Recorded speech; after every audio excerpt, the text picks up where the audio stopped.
बापाचे 8 दात पाडले, लेकाला कायमचं अपंग केलं. मगरुरी आणि माजात जगणाऱ्या या गुंडाने या बाप लेकाचं आयुष्य उद्ध्वस्त केलं. गावगुंडाच्या भीतीने शेतकऱ्यांना आपल्या शेतात जायला भीती वाटते. शेतात राहणाऱ्या बाप बेट्यांनी गुंडांना हरिण पकडायला विरोध केला म्हणून या खोक्याने एक अख्खं कुटुंबच उद्ध्वस्त केलं. बाप लेकाला मरेपर्यंत मारलं आणि अर्धमेलं सोडून त्यांचं आयुष्यच नरक बनवलं. सुरेश दसांचा कार्यकर्ता उर्फ खोक्याभाई याचा अजून एक मोठा पराक्रम समोर आलाय.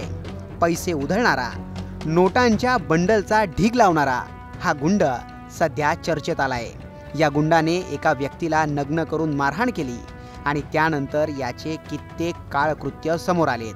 आता ते आमदारच आहेत, भविष्यात आणखी ते मुख्यमंत्री व्हावं हीच आमची इच्छा आहे. मग ते कोणत्याही पक्षात व्हावं, काय घेणं नाही आपलं फक्त अन्नप्रेमी दाबून आणि अन्नप्रेमीच राहतो. पण या गावगुंडाने या गरीब बाप लेकाला का मारलं? त्यांचं नेमकं काय चुकलं? त्यांनी या गुंडांचं काय बिघडवलं होतं? कोण आहेत हे बाप लेक?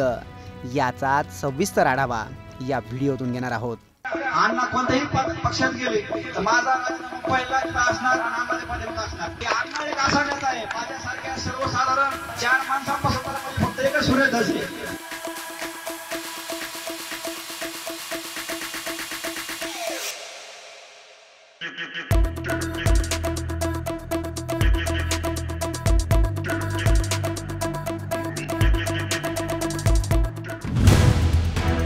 खोक्या उर्फ सतीश भोसलेने मारहाण केलेले हे बापलेक बीडच्या बावी गावचे रहिवाशी आहेत.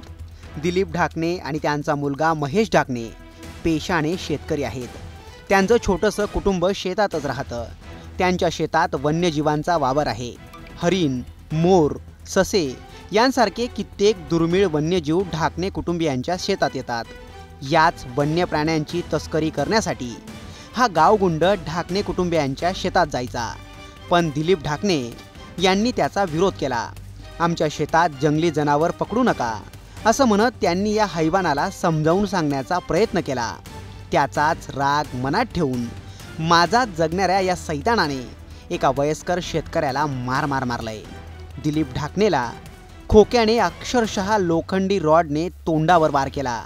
या मारहाणीत दिलीप ढाकणे यांचे 8 दात पडलेत. बापाला काही गावगुंड मारतायत हे पाहून दिलीप यांचा मुलगा महेश शेतात धावत पळत आला. संतापलेला खोक्या आणि त्याच्या साथीदारांनी महेशवरही हल्ला चढवला. लोखंडी रॉडने त्यांनी महेशवर वार केले आणि त्याचा एक पाय कायमचाच तोडून टाकला. खोक्याचे वडील, त्याचा मेहुणा असे 7 ते 8 लोक आपल्याला मारून टाकण्याच्या हेतूने मारत असल्याचा आरोप या बापलेकाने केलाय. अर्धमेल्या अवस्थेत या बापलेकाला असंच सोडून ते हैवान अखेर जाळ्यात सापडलेलं हरिण आपल्यासोबत घेऊनच गेले. दवाखान्यात जाताना आपला बाप कायमचं जग सोडून गेला असंच महेशला वाटत होतं. त्यानं वडिलांच्या छातीवर भीतीनं बुक्के मारले. तेव्हा कुठं ते श्वास घेऊ लागले असंही त्यानं माध्यमांना सांगितलं. न्यूज 18 लोकमतशी बोलताना ढाकणे कुटुंबीय म्हणालेत की देशमुख कुटुंबियांपेक्षा ही विदारक अवस्था खोक्यानं आमच्या कुटुंबाची केली आहे. आता आम्हाला आमच्याच घरी जायला भीती वाटते. संध्याकाळी घराकडे कुणाचा वावर नसतो.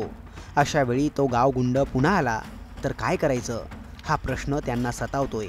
घटनेच्या कित्येक दिवसांनंतर त्यांची तक्रार दाखल झाली आहे, पण त्यांची भीती अजूनही गेली नाही आहे.